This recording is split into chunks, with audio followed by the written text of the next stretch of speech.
क्या आपने कभी सोचा है कि वो पैसा जो आपके बैंक खाते में पड़ा हुआ है, असल में वो है कहाँ? जब आप किसी को ऑनलाइन पेमेंट करते हैं या एटीएम से कैश निकालते हैं, तो वो सिस्टम काम कैसे करता है? और ये बैंक जो हमारी रोज़मर्रा की ज़िंदगी का हिस्सा बन चुके हैं, आखिर देश की अर्थव्यवस्था को कैसे प्रभावित करते हैं? जितने लोग बैंक या यूपीआई का इस्तेमाल करते हैं, वो सब इस वीडियो को अंत तक देखना। बैंक की शुरुआत एक सिंपल आइडिया से हुई थी, अपने पैसे को सुरक्षित जगह रखने के लिए। प्राचीन काल में व्यापारी और साहूकार लोगों के पैसे और गहनों को सुरक्षा के लिए अपने पास रखते थे और उस पर ब्याज भी देते थे। यही कॉन्सेप्ट मॉडर्न बैंकिंग का बेस बना, यानी आधार। पहले लूट मार डकैती बहुत होती थी ना, इसीलिए दुनिया का पहला बैंक 1472 में इटली के सिएना शहर में स्थापित हुआ था। ठीक, इसका उद्देश्य किसानों और ज़रूरतमंद व्यापारियों को कर्जा देना था। धीरे धीरे जब लोगों को ये समझ आया कि उनका पैसा बैंक में सेफ है और उस पैसे पर ब्याज भी मिलेगा, तो उनका बिलीफ बैंकों पर बढ़ने लगा। भारत में बैंकिंग की शुरुआत 1770 में हुई थी। बैंक ऑफ हिंदुस्तान की स्थापना की गई थी उस समय। ठीक, जब आप बैंक में अपना पैसा जमा करते हैं तो बैंक उस पैसे को सिर्फ अपनी तिजोरी में बंद करके नहीं रखता, बल्कि वो उस पैसे को business loan, home loan, education loan जैसी सुविधाओं में लगाता है। ठीक है, बदले में बैंक उस लोन पर ब्याज वसूलता है उन लोगों से और उसमें से कुछ हिस्सा आपको आपकी जमा राशि पर ब्याज के रूप में भी देता है बैंक। इससे लोगों को भी बहुत फ़ायदे मिलते हैं। जैसे एक दुकान वाला बैंक से बिजनेस लोन लेकर अपनी दुकान ग्रो कर सकता है, एक स्टूडेंट एजुकेशन लोन लेकर फॉरेन में पढ़ाई कर सकता है, एक परिवार होम लोन लेकर अपना घर बनाने का सपना पूरा कर सकता है। इसके अलावा बैंक आपके पैसों को सरकारी बॉन्ड्स, शेयर बाजार और अन्य सुरक्षित इन्वेस्टमेंट में भी लगाता है। ठीक है, ताकि ज़्यादा मुनाफा कमाया जा सके। कमाई नहीं होगी तो बैंक खोलने का मतलब ही क्या? अब जानते हैं बैंक और अर्थव्यवस्था का क्या संबंध है। बैंक किसी भी देश की अर्थव्यवस्था की रीढ़ की हड्डी होती है। जब बैंक ज़्यादा लोन देते हैं तो बिजनेस ग्रो करते हैं, प्रोडक्शन बढ़ता है और लोगों को रोजगार मिलता है। इसी वजह से सरकारें ब्याज दरों को कंट्रोल करती रहती हैं ताकि आर्थिक विकास संतुलित रहे। चिंटू एक छोटा सा बिजनेस ओनर था। ठीक है, उसने कहा कि अगर बैंक लोन ना देता तो वो अपनी दुकान खोल ही नहीं पाता, रेडी ही लगाता रहता जिंदगी भर। बैंक अपने ग्राहकों के पैसे की सुरक्षा के लिए मॉडर्न टेक्नोलॉजी का इस्तेमाल करते हैं। ठीक है, हर ट्रांजैक्शन को मॉनिटर किया जाता है और बैंक के पास इंश्योरेंस कवरेज भी होता है। भारत में अगर किसी बैंक में चोरी हो जाती है तो बैंक और सरकार के सुरक्षा नियमों के तहत ग्राहकों का पैसा सेफ रहता है। DICGC यानी deposit insurance and credit guarantee corporation के तहत हर खाते में 5 लाख रुपए तक की सुरक्षा की गारंटी देती है सरकार। 2017 में मुंबई में एक बहुत बड़ी बैंक जो है लूट ली गई थी, लेकिन ग्राहकों को उनकी रकम वापस कर दी गई थी क्योंकि बैंक इंश्योरेंस के तहत था। इसके अलावा चिंटू डिजिटल बैंकिंग ने बैंकिंग को और भी आसान कर दिया है। अब सिर्फ एक क्लिक में पैसा ट्रांसफ़र हो जाता है। भारत में यूपीआई जैसी सुविधाओं ने कैशलेस अर्थव्यवस्था को तेज़ी से बढ़ाया है। 2023 में भारत ने दुनिया में सबसे ज़्यादा डिजिटल ट्रांजैक्शन किए, लेकिन बैंकिंग सिस्टम पूरी तरह रिस्क फ्री नहीं है। साइबर क्राइम, NPA यानी नॉन परफॉर्मिंग एसेट्स और कभी कभी बैंक के दिवालिया होने का भी खतरा बना रहता है। इसलिए बैंक और सरकार मिलकर ग्राहकों की सुरक्षा के लिए कई उपाय करते हैं। जैसे अभी मैंने बताया ही है कि DICGC बीमा जो हर खाते पर 5 लाख तक की सिक्योरिटी देता है। मान लो चोरी हो गया तो 5 लाख तो आपको मिल ही जाएगा।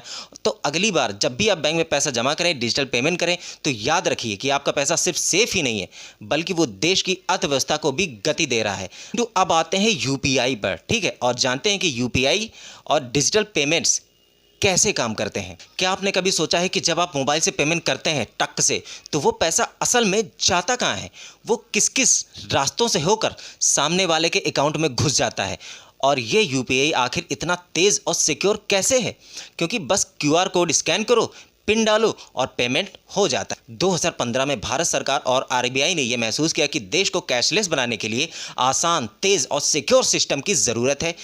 इसी सोच के साथ NPCI यानी national payments corporation of India ने नंदन नीलकंठी और उनकी टीम के साथ मिलकर UPI यानी यूनिफाइड पेमेंट्स इंटरफेस का आइडिया डेवलप किया। उनका आइडिया था, क्या आइडिया था? जैसे ईमेल भेजने के लिए बस एक ईमेल एड्रेस चाहिए होता है, ठीक है, वैसे ही पैसे भेजने के लिए भी सिर्फ एक वर्चुअल एड्रेस हो, और यहीं से UPI ID का जन्म हुआ। जब तुम किसी को UPI के जरिए पैसे भेजते हो तो पीछे होता क्या है, चलो इसे आसान उदाहरण से समझते हैं। मान लीजिए आपको अपने दोस्त को 500 रुपये भेजने हैं, ठीक।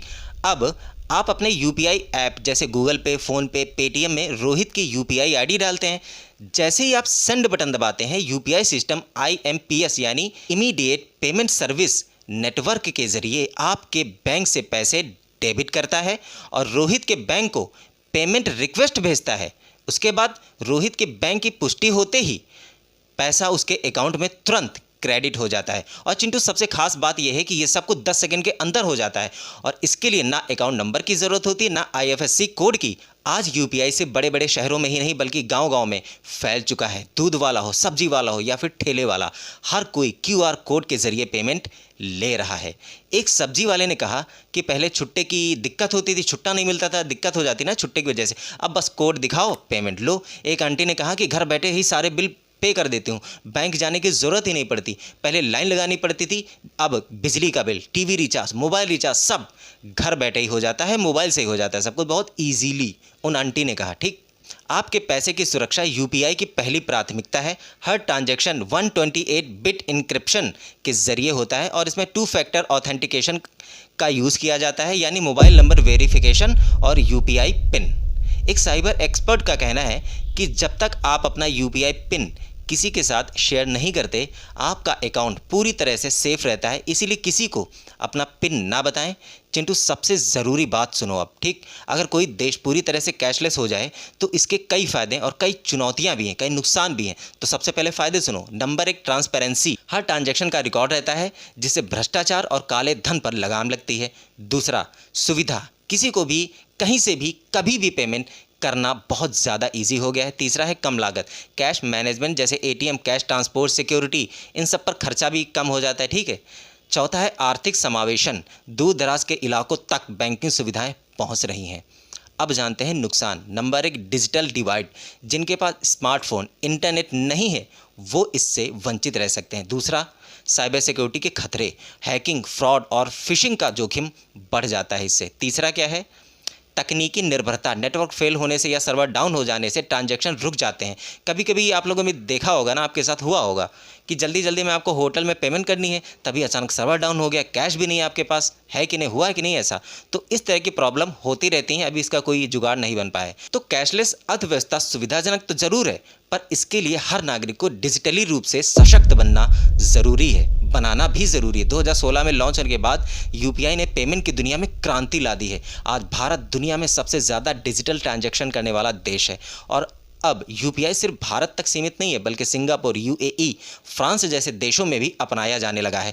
तो अगली बार जब आप क्यूआर कोड स्कैन करें, पेमेंट करें, तो याद रखिए आपके मोबाइल की एक क्लिक के पीछे एक पूरी टेक्नोलॉजी वर्क कर रही है। मैंने तो शॉर्टकट में बताया, जो आपके पैसों को सेफ और तेज़ी से आपके गंतव्य तक पहुंचा रही है। तो अब सवाल ये उठता है लास्ट में कि क्या यूपीआई कैश को पूरी तरह रिप्लेस कर सकता है और क्या हम पूरी तरह से कैशलेस होने के लिए तैयार हैं?